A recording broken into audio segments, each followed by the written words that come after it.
Hey guys, happy Sunday. Today is going to be a fun one. I'm actually on my way to a hula class that I do every week. That's going to be a lot of fun. And then afterwards, I'm going to go golfing with a buddy of mine over at Juniper. So I'm going to show you a little bit of that. Unfortunately, I can't show you the hula class because that stuff is all scripted and private and all that. But a little bit about that whole hula thing. Because I know that's not like super common that you hear a guy saying that he does hula. But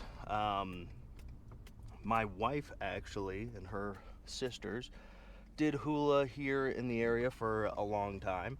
And they took a little bit of a break, but when she got back into it, gosh, about a year and a half, 2 years ago, and then when she got pregnant, had to take a little bit of break, and um, I was just kind of interested, and I've had a musical background for a really long time. I played like tuba in high school, and I play the piano and the guitar, and music's been a big part of my life. And so I was like, hey, I can probably help out with like doing some of the drumming and things along those lines because it's not that crazy to do some drum work. And then I got in there for a class and did some drum work, and then I saw kind of what they were doing for the dance stuff, and it's a lot less in the hips than you imagine for the guys. If you have a chance, look up men's hula. It's actually pretty precise, pretty cool stuff.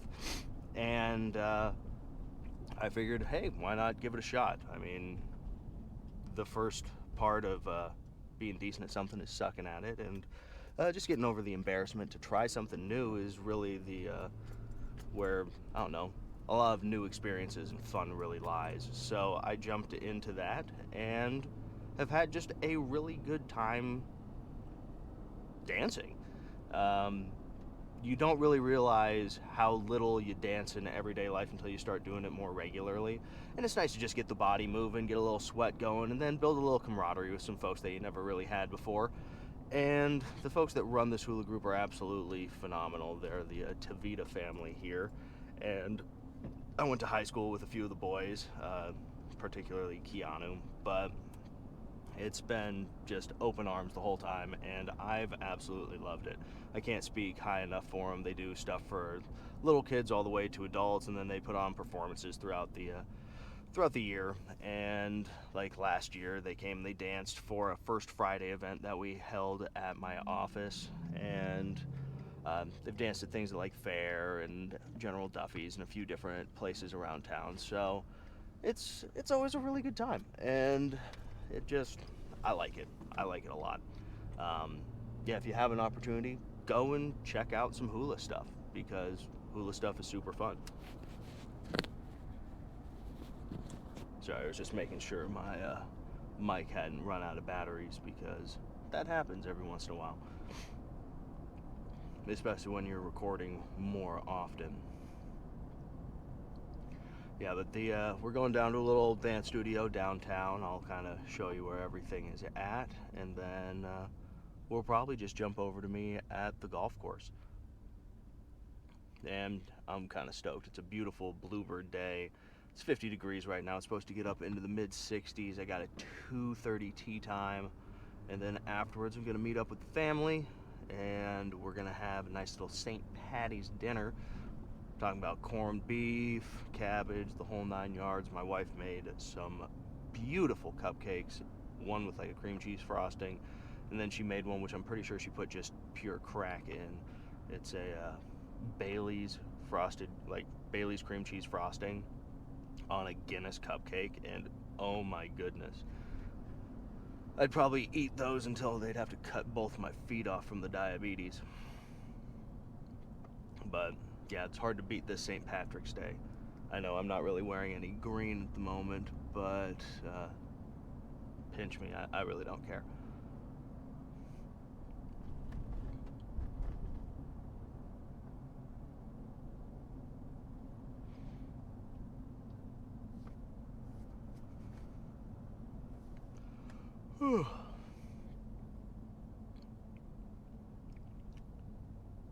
Yeah, the one thing that I never expected though was how difficult men's hula would be. A lot of it, you're kind of in like a quarter squat position. You have to really keep your head level throughout the entirety of the dance process, and it's a lot faster and more technical in the feet than I really expected, and I don't know, I've just really enjoyed it.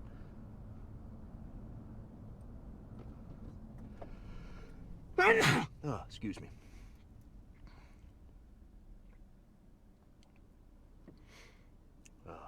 It's good to see everybody out and about, though.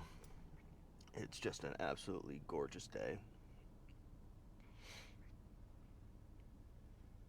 Yeah, it sounds like we're gonna start today's class off doing some dancing, and then we'll be drumming for the ladies a little bit, and then I'm gonna bow out probably around 1:30ish. Head home, grab the clubs, get dressed, because I'm not exactly golf course appropriate with my Carhartt that has paint on the front, but yeah, gonna make the most out of today. Listened to a little bit or watched church this morning on the live stream, listened to some nice worship music while I was getting the kitchen clean and everything, and little man was taking a nap, and now he's up and rolling. We're gonna send him off to grandma's while the wife and I go dancing, and then we'll be meeting back up with the Spud a little later.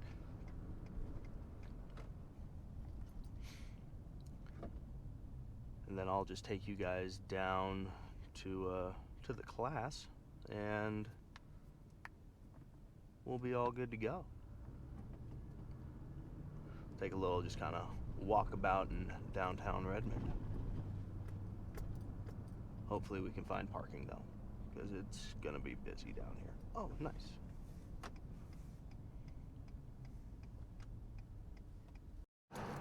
Okay, so this is kind of downtown Redmond. We're not really in the core, we're off just a little bit, and yeah, there's 5th Street. Or there's 6th Street. We're over on 5th. We'll just come down to where the studio is. Just a block down from where we are is Wild Ride Brewing and a variety of other eateries and things like that. Wild Ride's pretty sweet. It's got a bunch of food carts. Solid beer. They're local here in Redmond. Over there is Local Paws. That is a great little pet store.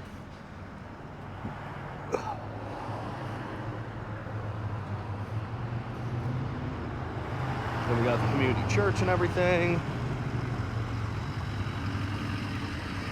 And we are here.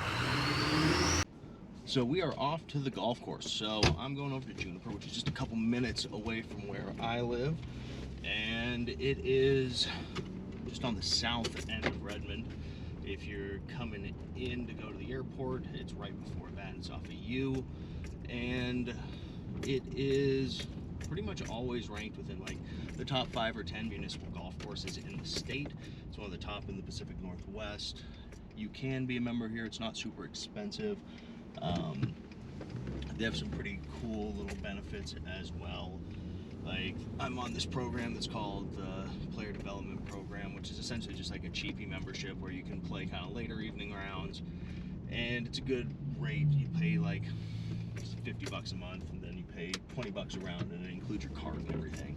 So it is a great thing. And then also, if you're on that membership since like what is it? I think it's Aspen Lakes, or there's a golf course out in Prineville that's a sister course here. So you pay $25. But no, it'll be overall a really fun round. I'm meeting up with my buddy Gus, and since it's like 60 degrees out, throw some shorts on, dress a little bit like a dickhead, and get out and hack the ball around, because it's been freaking cold and I haven't played a lot of golf since, well, the kid was born. And we'll see how I do. I'm going to try and break 90. That's always a reasonable goal for me. At one point I was getting down in the single digits. I was like 9.5, 9 handicap.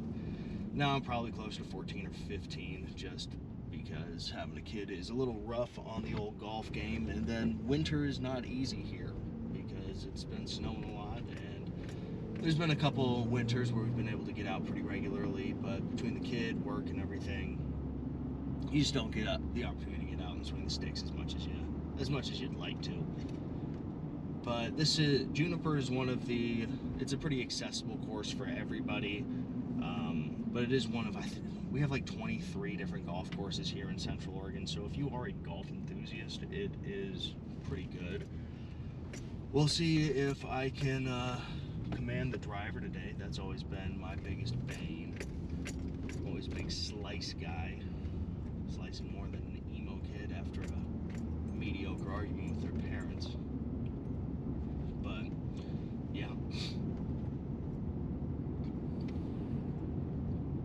we'll get y'all out here and kind of show you the clubhouse a little bit.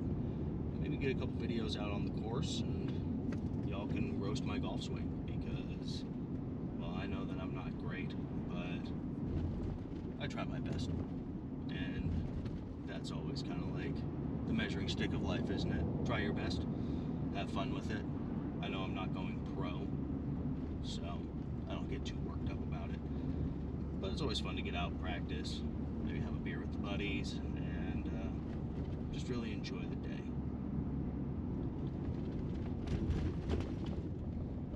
There are some pretty gorgeous holes out here, though, mainly because you got big Cascade Mountain views, especially off of like 5, and yeah, especially off 5, and then 17 is pretty crazy as well. And the mountains are looking just absolutely gorgeous. The Three Sisters are just snow-capped and beautiful. So we're gonna have a good time.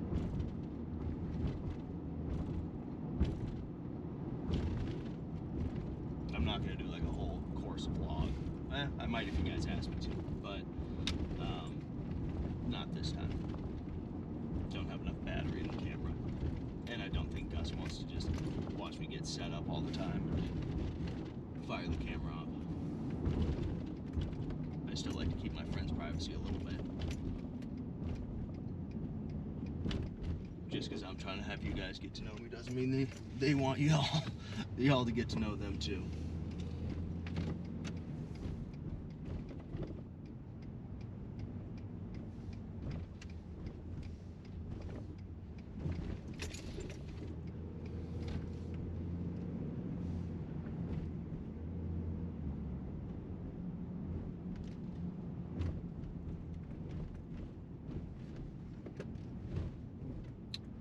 We're still tarped up for the putting green, so it's just chipping and range. Not a big deal.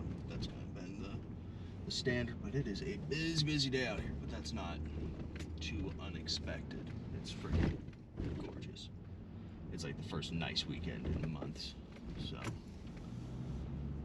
kind of comes with the territory here in Central Oregon. Gets above 50 degrees, everybody busts out the shorts and has themselves a time.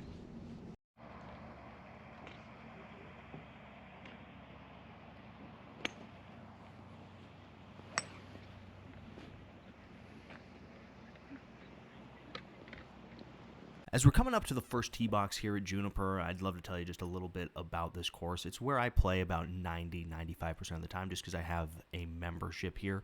But Juniper is a pretty solid course. When you're playing from the greens, it rates out at about an even 72.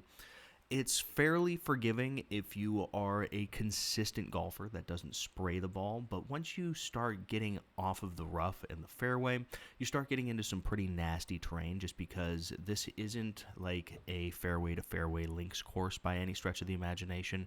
This is high desert golf, so the dirt out there is extremely sandy and loose. It's like a giant sand trap. There's a ton of sagebrush where you can lose your balls easily.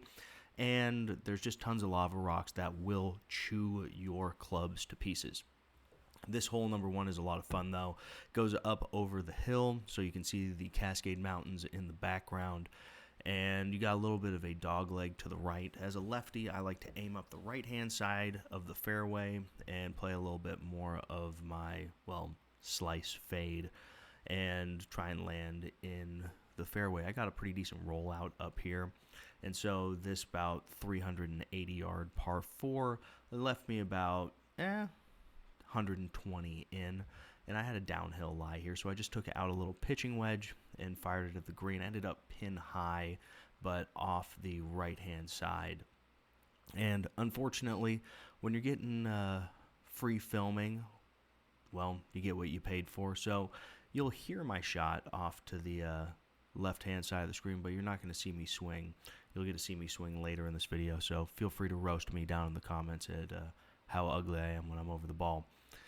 But we're going to roll down here after I hit the ball and come up on the, right here on the green, and you'll get a very poor view of me coming up and chunking my chip a little bit long and then proceeding to 3-putt for a very nice bogey. But that's golf. Like I said, I didn't start off super well. I shot 9 over on the front, which, I mean, that makes for an 80 or it makes for a 90 when you aggregate everything out. But I did shoot a lot better on the back side of this. So there we go. Wrapped everything up and walked back defeated to the cart. And this is the view off a 6.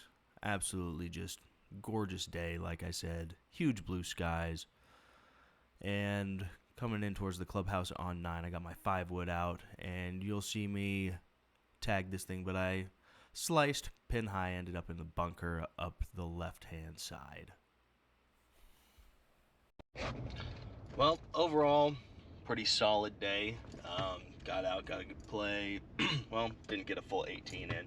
Had to boogie out on, 14, just because we had dinner at 5:30, and well, I started around at 2:30, and that doesn't leave the full 4 hours to get your round in, so is what it is. Shot a 45 on the front 9, and then was super hot on the back, and was actually one under before I left. Had a couple looks at eagle on the day, settled with a bird, but yeah, great time.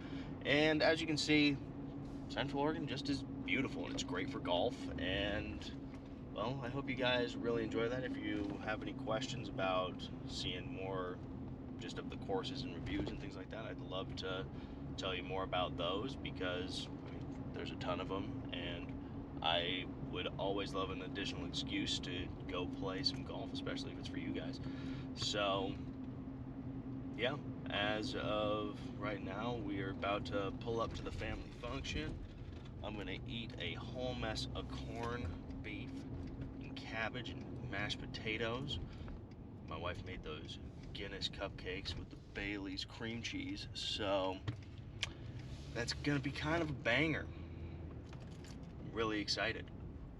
And I'm going to go play with my kid, who's dressed like a little fat leprechaun, which is amazing.